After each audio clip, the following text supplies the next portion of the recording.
morning, everybody. Welcome to episode 2 in our Ante-Post Cheltenham Festival series here on the Jumps Show. Delighted to be alongside the great and the good, Jake Price and Dan Overall, once again to get their concise and analytical approach to everything Cheltenham in the next couple of weeks, and indeed reviewing what has happened at the weekend. I'd just like to say before we start that my internet may cut out at some point because I'm currently in rural Herefordshire, but hopefully we'll be okay. Dan, I feel a bit lost this week. I'm not nearly as close to you. I know, my leg's relieved because as soon as I start rambling, I won't now get hit several times and told to shut up. So I actually feel a lot safer. So I'm actually a lot better for this. Although, as you say, any second your internet's going to cut out and Jake's going to have a lot of editing to do. So, you know, we can't all be winners. Yeah, Jake's got a very tough task this week. How are you, mate? Yeah, I'm all good, thank you. Yeah, ready to get stuck in again, I guess. Wasn't the best first week for my selection, but we'll get into that in a bit later on. We will get into that. We won't let you forget that one. Right, first things first, let's have a chat about the weekend action. It wasn't arguably the greatest weekend of racing in the world, but it never really is on Tolworth Day. That said, Sandown and Naas were very informative, and the Tolworth novice hurdle over 2 miles saw Naas now cut to 10-1 for the Supreme Novices hurdle. It was a pretty impressive performance, I thought. The weight of the form is a little bit up for question, but I'd like to get both of your views on that. Jake, how do you rate that, and how do you rate Naas? Yeah, I mean, fair play to Paul Nicholls. He's having a brilliant season, isn't he? He's picking up all these grade ones. To be honest, I didn't think this was a great grade one going into the race, and I think it's kind of proven after the race that it's not that amazing either. You got Lastro Boy, Nami and Lion, and Colonel Harry. They don't exactly, they wouldn't be world beaters, but they wouldn't, set a supreme standard. Naas, he tanked into the race, which was good to see. But he was very awkward in the closing stages. Obviously, he made that mistake at the last, and he was hanging left and running around quite a bit. I think Harry Cobden kind of made it look like he had more horse left underneath him than he actually did. I think that might be fair to say. Look, it's stating the obvious. I think he's got a lot to find to get to the likes of Facile Vega. But it does sound like he's going to go straight to the Supreme now, and why not take your chance? That that's what the game's about. It's a good syndicate that Noel Feely runs, and fair play to them. Yeah, they've had loads of success, haven't they, recently? We'll come on to Love Envoy a little bit later on. Dan, what do you make of the form? Because I feel as though the race sort of fell apart. Authorised speed ran no sort of contest, and the ones in behind were fairly biggish prices. Yes, he bolted up, but what did you make of it? Yeah, and as long as authorised speed as well, we got Arctic Brazil, who literally never went a yard, and you could tell his race was over from an early stage. Look, going into the race, I didn't even necessarily view this as a Cheltenham trial, to be honest, unless something really came and split the race open. I thought it was a good competitive race.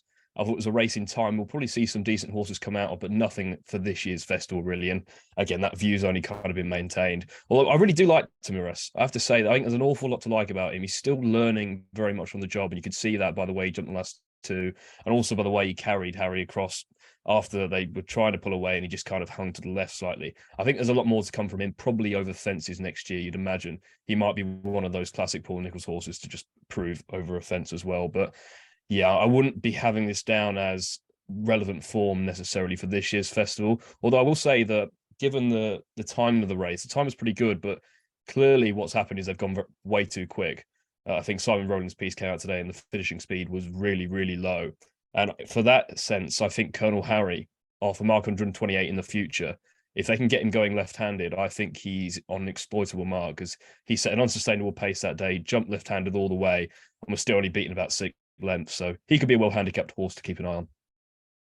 Okay, very interesting stuff. My take on it was that I think he was much the best in a field that perhaps wasn't the most exciting, but I don't think we can knock it too much because he did win at Tolworth very easily, and I'm looking forward to seeing him again. I think he's the sort of horse who might benefit from slightly longer trips in time. He looks to have plenty of stamina, particularly at Haydock, I thought last time. He was off the bridle coming around the home turn, but the further they went, the better he looked. So to me, he could be a stamina prospect possibly in time. I think the Supreme might be too sharp a test. But what do I know? Right, moving on to Love Envoy. And in the same colours, of course, as the Noel Feely Racing Syndicate. A very impressive winner again. I don't feel like we learnt a huge amount more about her. She is best price 9-2 for the Mares Hurdle. Dan, do you think she could win it? Well, you'd have to say she's a very likable mare. Like, she's pretty much done everything that's ever been asked of her. She's only lost once, and that was to Brandy Love at the back end of last season. There's so much to like about her. 2.5 miles, soft ground. It really is her bag. But as you say, Tom, we didn't necessarily learn all that much here. Like, her price was very much indicative of a race that didn't take that much winning. Martello Sky, for all that she's been an admirable mare down the line, but she hasn't really been at her best this season. She was well beaten by Miranda when we last saw her. For all that she has won round Sander before and that race, I'm not necessarily sure she's the mare she once was at her peak. So what she necessarily achieved, and she didn't really need to be at her best to do it, I'd say. But would I be rushing to back her at 9-2? Probably not, because it's looking a fairly deep renewal when you've got the likes of Marie's Rock, potentially Epatone if she gets supplemented. After that was a weird little incident we had earlier today.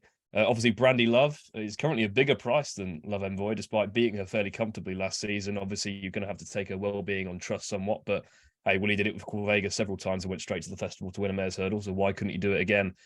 Look, great mare. I think it's hard not to like her, but not necessarily a bet that leaps off the page for me at 9-2 currently.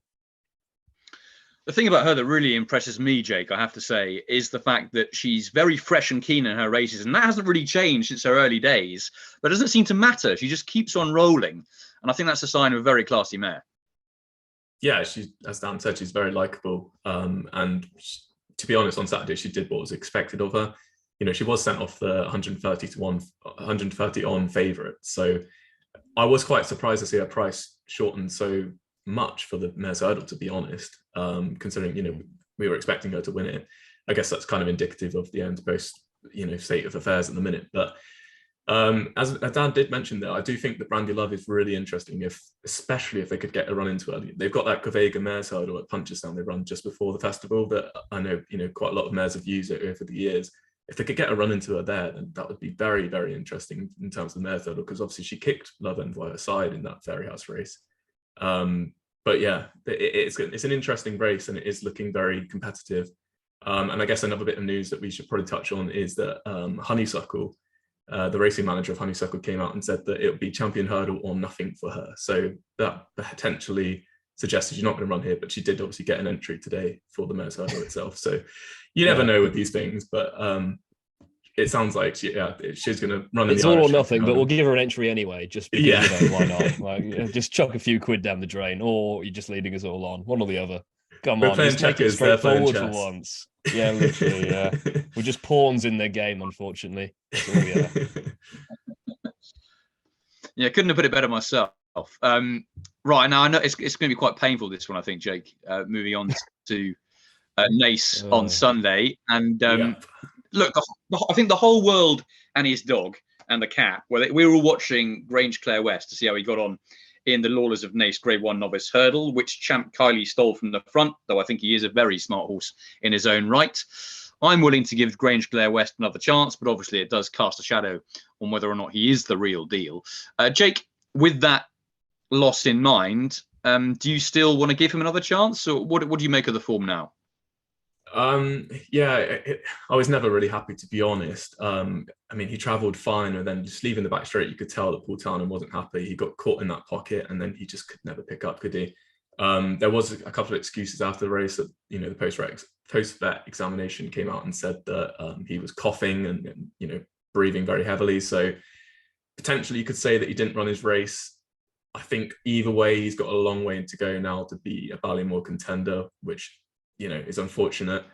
If they could get him out again and he could put in a better performance, then obviously that would be great. But that you're up against it time-wise and with the opportunity-wise as well. So yeah, it was very unfortunate and very frustrating to watch. But these things happen in racing. They're not machines; they can't run their race every time. So back to the drawing board, and we'll go again.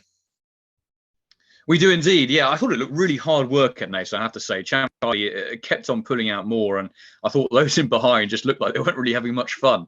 Dan, how good do you think Champ Kylie is? I've always been a big fan of his ever since he bolted up at Galway. I thought we're onto a smart one here. Let's see if he can replicate it come the winter in the big grade ones, and he has. Yeah, he was kind of that horse at the start of the season where I think he kind of set a level, obviously based on he was out earlier than most. And some had him down as, oh, there, we'll keep an eye on him just in case. Just in case basically nothing else really comes out. And to be fair, not much really has. Like, other than maybe you could say Facile Vega, like the amount of exceptional novice hurdlers there are, I'd say, fairly few and far between. And it was interesting that day on the market, actually, because, I mean, Champ Cayley was fairly easy to back early days. And then late on, the money just piled in for him. Like when he crossed the line and his price came up, he was 10-3. I was like, where did that must have happened in the last couple of minutes? Because it was really, really strong support. What you'd have to say, it was a much more positive this time that he settled going from the front. Whether that's a concern in a bigger field and maybe a more tactical race at Cheltenham, if he needs to be out in front to settle, that would be a slight concern. But clearly a horse of some ability. And I say that Royal Bond form now is also stacking up pretty well. So that race, I imagine the Marine Nationale fan club will be very happy to have seen that result, especially with Irish Point, obviously, going on to finish second as well. It's a tough one, obviously, with hurdles omitted as well. We know what that track can be like. It's quite punishing up that hill.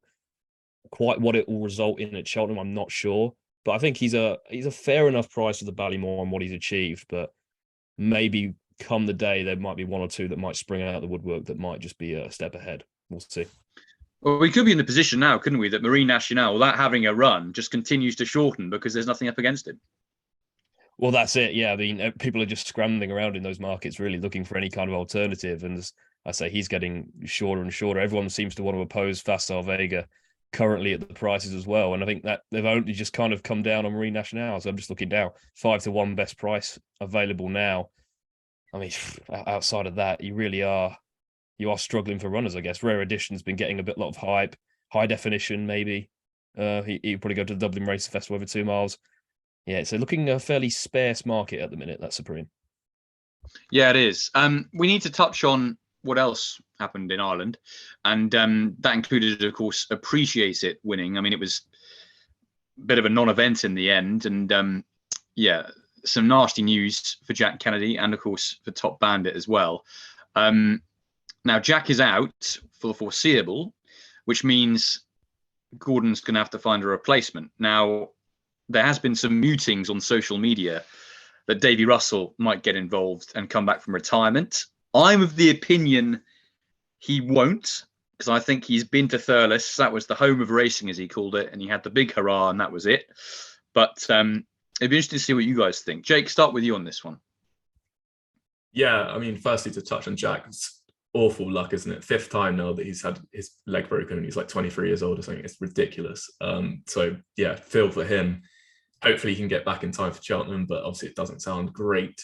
But yeah, in terms of David, I don't know. I think, as you've said, he's had his day and he retired on the spot. He didn't say I'm retiring at the end of the season. He didn't say I'm going to retire after Christmas. He didn't say anything like that. He said I'm retiring right this second now.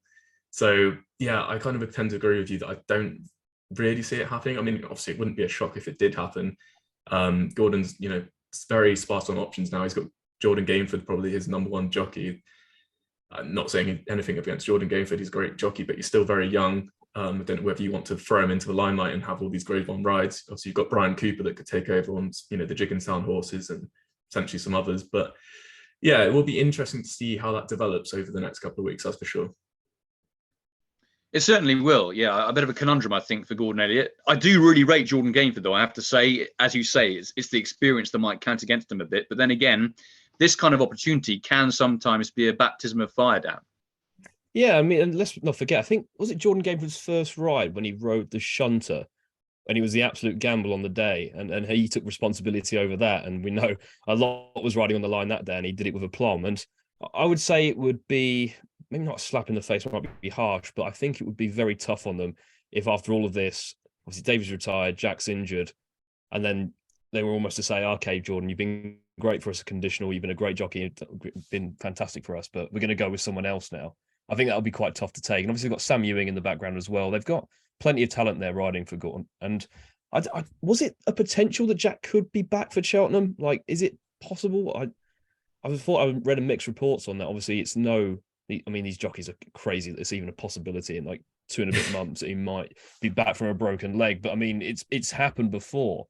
I imagine he'll have that target in mind if it is possible. But yeah, I think it would be pretty un-Davy-like to kind of come back and take over at this stage. I think give the young lads a go, because they've proven on the big stages before that they're up to it. Yeah, they really have. And talking of Gordon Elliott, he has got a couple of handicappers entered at Warwick, including Fakir and Punitive in the Classic Chase, which is always actually one of my favourite races. So it'll be interesting to see how both those get on. Now, from Gordon Elliott, we turn to Willie Mullins and Facile Vega. And yeah, we touched on it a bit earlier. This is a horse who has done nothing wrong so far, is unbeaten in his career, is the apple of Willie Mullins's eye. And yet plenty are saying he is not going to win the Supreme Novices Hurdle or indeed the Ballymore if he does go that direction. Now, I have to say, when I originally watched that race at Leopardstown that he beat Il Était Temps in, I was underwhelmed. And then I went back and watched it again on the Friday Club with Danny Mullins, quick plug there. And you're learning. Get these plugs out, mate, all the time. Keep going for it. Got to do it. Little on my jacket. And he said that if you watch the race in enough detail, watch it back, they didn't go much of a pace, and that's not going to suit Facile Vega. He wants a stronger pace. He made his own running, and when Il Était Temps came up to him, yes, it looked a bit hard work. It wasn't quite as flashy as we've perhaps seen in the past, but because they got no pace, you know, I think it was made to look perhaps not quite as sensational as it could have been. For me, I think he's an absolute machine, and I think in a strongly run 2-mile hurdle, he wouldn't finish in a different parish to Constitution Hill. In my opinion, I think in a strong run 2-mile hurdle, if let's say, for example, Facile Vega turned up in the Irish Champion Hurdle, I think against Honeysuckle, Stateman and Vauban with a strong pace, I have to say I think Facile Vega would win. So that's where that's how I rate him. I rate him very highly in the Irish pecking order. Not quite as good as Constitution Hill, of course, but yeah, up there very highly. Jake, what do you make of those comments? Are you do you think they're ridiculous? I mean, I don't think they're ridiculous, but I guess you know, the thing that we were speaking about last week with the juveniles, which perhaps doesn't happen as much with novices, but they do, you know, improve at different rates. That's something, you know, that we know, and obviously we know that the form lines haven't been tested against each other with, you know, English and Irish, or even some of the Irish and Irish yet. So I definitely do see an angle for him being too short. Based upon if you're going to, you know, slate the champion bumper form from last season, which has not worked out at all. You know, but we know it's run on desperate ground, but it's still a race that normally would produce plenty of winners, and it hasn't really been doing that. But I think the main problem with trying to take on Facile Vega is what Dan touched on a minute ago of who are you backing? Like, who are you taking him on with? You know, the market does not look a strong one at all, really.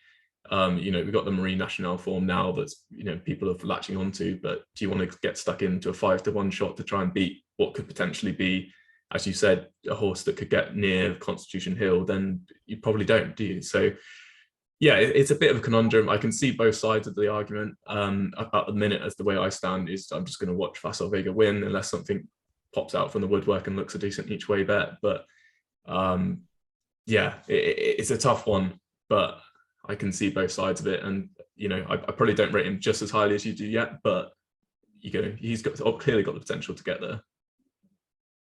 Yeah, I'm definitely taking a leap, I think, leap of faith here with him, but I do think he is that good. Dan, how good do you think he is, and how highly do you rate the strength of that bump form? I imagine not particularly now. Well, no, I mean, if anyone watched our start of the season preview video, my horse to forget for the season was James's Gate, based on the fact that he was 12-1 for the Ballymore, pretty much second favourite based on that bumper on. And I said in an early stage, I thought the front two in that race were very good. I thought everything else was much of a muchness. And to be fair, that has proved to be pretty much spot on, I'd say. Obviously, American Mike has been hit and miss, but I think still think and retain he's got a hell of an engine on him. I just think he's had his issues. Facile Vega, it wasn't just the champion bumper, let's not forget. He was doing this. He had 4 bumper runs, 4 wins, all of which impressive to various degrees. I think he's a seriously talented animal. Now, whether I'd say he would beat Honeysuckle, I'm not sure, because now Jake's going to clip that up, put it on Twitter, and Tom, you're going to get publicly lynched for such an outrageous statement. So I'd quite like to see the fallout from that one. No, and it won't be the last either. Whether I'd go that far at this stage, I'm not sure. But like you, Tom, on first viewing of that run over Christmas, I was like, okay, not bad, like decent. Like Il Était Temps, no mug. He was always a promising juvenile. We thought had more to give. But then again, you look it back and you just think, yeah, he's got so much more in hand here. And Ilati Tom is now rated 144 in Ireland. The handicapper's right. I mean, he's rated £6 higher than Tamuras is in Britain. And obviously, we know how the Irish handicappers' ratings are generally on the lower side as well. So you take that into consideration. You're thinking Facile Vega is easily like a mid 150s horse at this stage, based on how easily he won it. You say Ashro Diamond was back in third as well, and that Royal Bond form, that's looking good. She was third in that. So I think at the minute, I'm not going to be in a rush to back him because I think it's a bit ridiculous to back a horse odds on for a novice hurdle at this stage of the season. But again, like it wouldn't surprise you if he's 4 to 7 or shorter on the day. And let's not forget, some of these Willie Mullins Supreme winners haven't always been emphatically impressive before the Supreme. They've tend to save their absolute peak performance for the Supreme itself. And it wouldn't surprise me at all if you've got a similar situation here. Yeah, appreciate it. A case in point. Actually, he was, he did it well, didn't he, before Cheltenham? But people wanted to take him on. Like people were really keen to take him on in the build-up, all the preview shows. Like everyone was looking to get Appreciate It beat, and then he hacked up without any kind of issue. Like he was just emphatic. And again, that scenario could definitely take place again. Yeah, I think he's very good. Right, let's move on because this is an Ante-Post Cheltenham Festival show. So let's get some selections in for the Cheltenham Festival at this early stage. We're now 10th of January, so very much still in the Ante-Post sphere. Dan, let's start with you this week. Who are you putting up? Yeah, so I'm going to target the Ballymore because I like targeting these markets that have a bit of a shock and there's a bit of a shake-up in them. And obviously with the Lawlors and Naas, that certainly happened. And, well, I guess we've got to try and get one on the board after Grange Clare West has blown up. So thanks for that, Jake. So I'll come in to rescue and save the day, although this is a bit of an optimistic punt. So I'm going with a horse who's 33 to 1 for the race, and he's a horse called Dark Raven. Now, go back a couple of years, he was the top 4-year-old bumper horse in Ireland. He was 2 from 2 in that sphere, culminating in a very impressive win at Fairyhouse. I'd recommend, if people haven't seen that, go watch that race back. He was on and off the bridle for a long way out that day, but all of a sudden he just came through absolutely tanking to beat a couple of decent horses. The second is a horse called It's So Fury, who's 2 from 3 over hurdles for John Joe O'Neill. And in third was a certain So Scottish, who is now almost certainly going to be the favourite for whatever handicap he turns up at the Cheltenham Festival. So that race has worked out pretty well. Like he missed last season. All I can really find is it was a couple of setbacks that kept him off, nothing serious. But even going into that season, he was shorter than 33 to 1 for most of the novice hurdles before he even jumped a hurdle. Like he was held in some regard. So I think he may be just flying under the radar currently. And I don't think that break's probably done him any harm. Like he was only a 4-year-old going on 5 that season. He's still only a 6-year-old. Like I think that's more than fine to have him given that time off. And he made his reappearance in a 2-mile maiden hurdle over Christmas. Now, that particular maiden hurdle has been won by some pretty decent types, including in recent years, Sir Gerhard and City Island. Obviously, both went on to win the Ballymore themselves. Now, getting negative out the way, the time wasn't great compared to high definition earlier on the card, but it was more tactically run. It was much more slowly run, and that wouldn't have suited Dark Raven whatsoever. Like, this is a horse who clearly wants further and will fry for further. And you watch that race back, he lost his position going down the back, came off the bridle slightly, and then all of a sudden, just again, like he did in his bumpers, just found it, tanked to the front, and won pretty comfortably in the end under a pretty easy ride, as it turned out. Now, in that race, Willie also ran Viva de Vito and Hulan Bordeche, who both ran in the champion bumper, but Dark Raven was Paul's choice. He went off even money, so clearly held in fairly high regard. Daryl Jacob gave him some very positive mentions before he'd even been declared for that race over the Christmas period as well. He was talking about Impere Pass, and then also Dark Raven came up as a horse to keep on side. And the horse he beat that day is a horse called Dr. Bravo, who was race fit after winning a bumper a few weeks earlier. And the 5th in that bumper was a certain Stella Story, who went on to win next time out. So he beat a race fit rival who had decent bumper form in the books for Gordon Elliott. So I think for all that the time wasn't great and he does need to improve on that form, I think it's pretty solid for this stage of the season. Now, if you look at the market, you're going to see Willie and the Munir and Suede partnership also have Impere Passe at the top of that market. He's now going to the Moscow Flyer. Now, you look at the horses Willie sends to the Moscow Flyer. You've got Duvan, Dysart Dynamo, Min, Vitor, Get a Bird, the last few, and they've all gone on to run in Supreme. The last one that Willie ran in that and didn't go to the Supreme was all the way back in 2011. So it tends to be a Supreme trial. And you look at the comments after the race that Dark Raven won. It was all about him almost surprising them over 2 miles. The exact quote was, I'm very happy to see him do it over the minimum trip as well. I'm hoping he'll improve it further, and it looked like he wasn't stopping at the end anyway. So I think he's destined to step up in trips sooner rather than later, which does leave options somewhat limited. He could go to the 2-mile race at the Dublin Racing Festival. I don't think he'll step up to 2 mile 6. I think that would be a surprise. So I think the way he could go would be the City Island route, which is the Redmond's auction of his hurdle at Naas in early Feb over 2 mile 3. That's the race that Journey Me won last season as well. And while he does need to step forward on what he achieved last day, like he's 2 from 2 in bumpers, 1 from 1 over hurdles, clearly held in some regard. And in a market that is yet to really necessarily take shape with some unknowns about those at the head of the market, 33-1, unbeaten Willie Mullins horse. That's the kind of price I'm willing to take a chance on. You make a very strong case, and that is a very big price. I agree, for a horse. I have to say, it's taken my eye as well. And yeah, he's looked pretty special so far, I think. Yeah, very cogent and concise argument there from Mr. Dan Overall. Jake, what's your Ante-Post selection this week? Yeah, so I'm actually going to be dipping into the handicaps for the first time on this series. Yes. We've got a bit of making up to do after last week. So yeah, I thought I'd get into the handicaps. Now, this selection, basically, I did start my argument by looking at how many runs horses needed to run in the Boodles. And I went and checked the race conditions, actually, and you still only need 3 runs to run in the Boodles. So if anyone thinks it's 4, it's not, it's 3. So that did... I was looking at how many runs horses needed, but either way, I think that Jazzy Matty for Gordon Elliott has got a great chance here. So if you do look through the market, you've got Tekao at the top for Willie Mullins, who he'll need 1 more run to qualify. He's only had 2 so far. He's 8-1, and as I'll get onto in a minute, he's actually been beaten by Jazzy Matty. You've got Comfort Zone, who's about a 10-1 shot. But he went and won the finale Grade 2 juvenile hurdle at Chepstow over Christmas. So looking at Joseph String, he's currently their #1 juvenile. So I don't see why he wouldn't go for the Triumph hurdle, to be honest. So I've kind of put a line through him for now. Zarek the Brave, again, he's going to need another run, potentially just one that will run in the Triumph. Gala Marceau, she's had the 3 runs now, but she's a listed winner in Grade 2 place. So again, I'd assume would be the Triumph for her.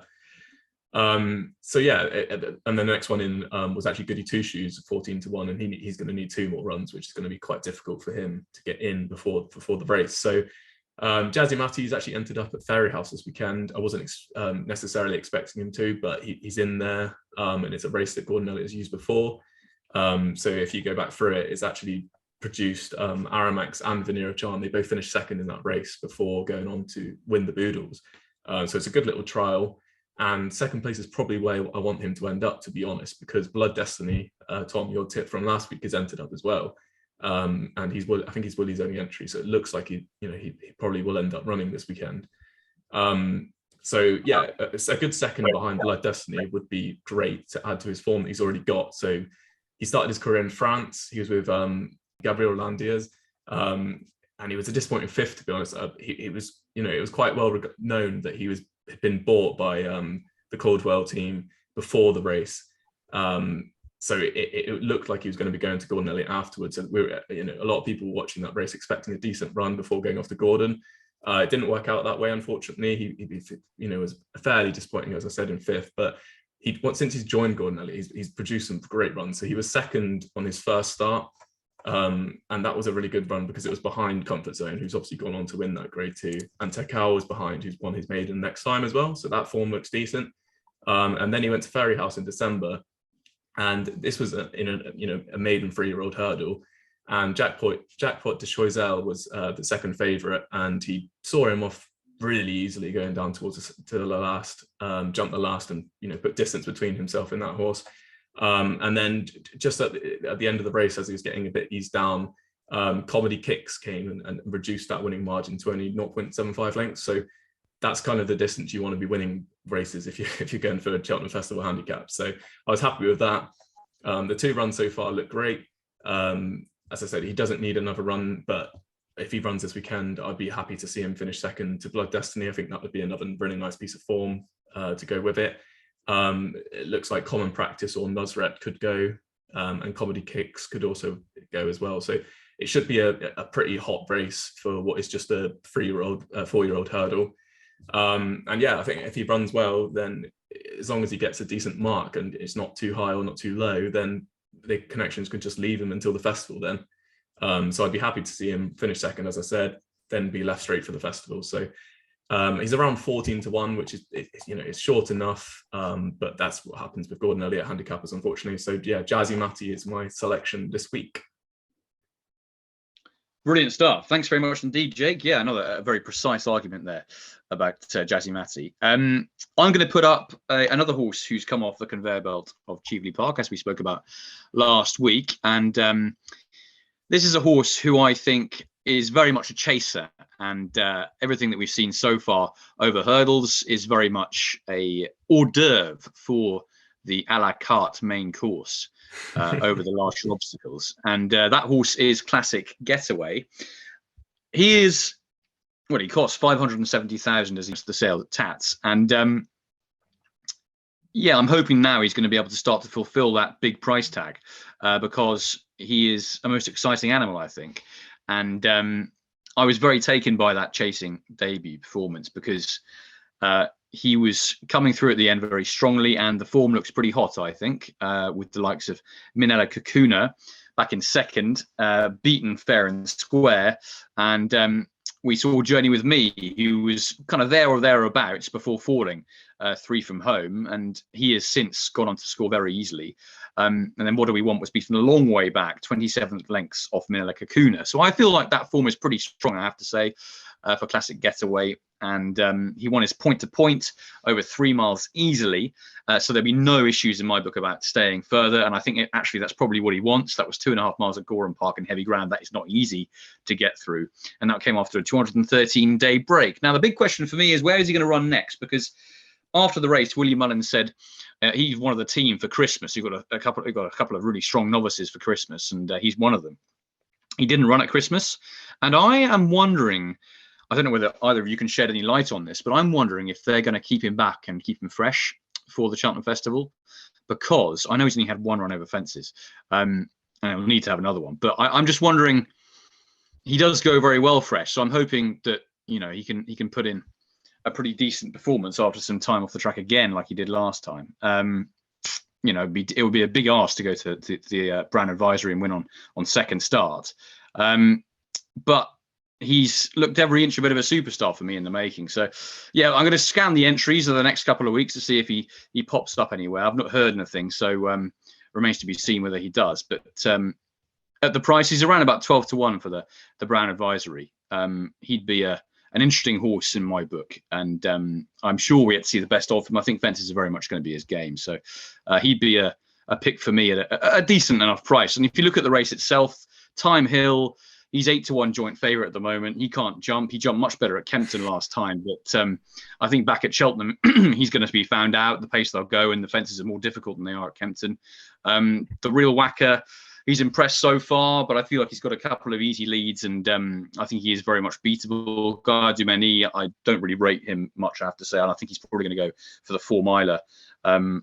Might turn up in this, but I think he'll go for the longer race. And I'm hoping that the Classic Getaway is going to be the one that Willie Mullins relies on for this race. And yes, he's also potentially going to go for 4 miles, but I feel as though he's got the pace for 3 miles, and he's got that class as well. So I'm hoping that Classic Getaway will turn up in the Brown Advisory and do the business in that. But we shall see. Anything else from you guys this week? No, that's it. One and done for me. Yeah, no, that's it. And on Classic Getaway, I think there's a couple of those 3-mile novice chases that are like grade 2 and grade 3 that they always used to have to use for the 3-mile 6 furlong national hunt chase. They used to have to use that as a qualifier. One. Yeah, at Naas, so there's that one, or you go the flow gas route, or something like that. I mean, so that race is so open, isn't it? Yeah, 8-1 the field, and Melika Kakuna's now out. It's an unbelievable betting heat, that race at the minute. It's so wide open. Yeah, it really is. I mean, he needs a bit more experience, I think, over fences before he tackles Cheltenham. But yeah, he's done everything right in that first start so far, so I'm pretty happy with that. And as I said, I don't think it is the strongest of races. I think it's definitely open to one kind of showing the class and building up. Lads, thanks very much indeed. Another fine week of action discussed and fine selections to look forward to. Remember, guys, to follow the Jump Show on both Twitter and Instagram, and indeed like this video on YouTube. Guys, thanks very much. Pleasure as always, my friend. Look forward to seeing you back in London sooner rather than later. Yeah, away from the bookshelves and the coal and the bad internet. So yeah, the log cabin you're residing in currently. Yeah. Yeah. Exactly. All right, lads. Talk to you soon. Thanks very much indeed for watching. To all you at home.